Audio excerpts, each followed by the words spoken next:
হে সীমান্তের শকুন, এক্ষুনি ছিঁড়ে খাও আমাকে। হে আটলান্টিক ইরিগল, শিগগির খুবলে খাও আমাকে। হে বৈকাল হ্রদের বাজ, আছুড়ে কামড়ে ছিন্ন ভিন্ন করো আমাকে।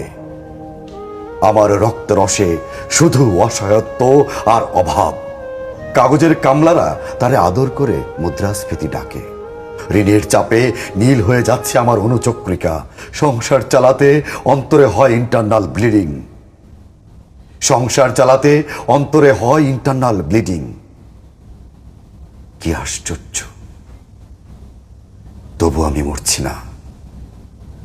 ওদিকে দোজখের ভয়ে আত্মহত্যা করবারও সাহস পাই না আমি। খোদাকে বললাম, আমি মরতে চাই। তিনি বললেন, বেঁচে আছো কে বলল? সহস্রাব্দ উন্নয়নের সাক্ষী হিসেবে রাজা তোমাকে মমি করে রেখেছেন। বাজারে দীর্ঘশ্বাস ফেললে নাকি রাজ্যের ভীষণ বদনাম হয়। রাজারও মন খারাপ হয় খুব। কোতোয়ালরা ফরমান জারি করেছে, আমাকে সারাক্ষণই হাসতে হবে, নইলে দেশি কুকুর ও বিদেশি মাগুরকে একবেলা ভালো মন্দ খাওয়ানো হবে আমার মাংস দিয়ে। নিত্যদিন ব্রয়লারের ভুঁড়ি নাকি ওদের ভাল লাগে না। অথবা আমাকে ভাগ দিয়ে বেচা হবে। মানুষের তো মানুষ খাওয়ার স্বাদ হতে পারে, তাই না?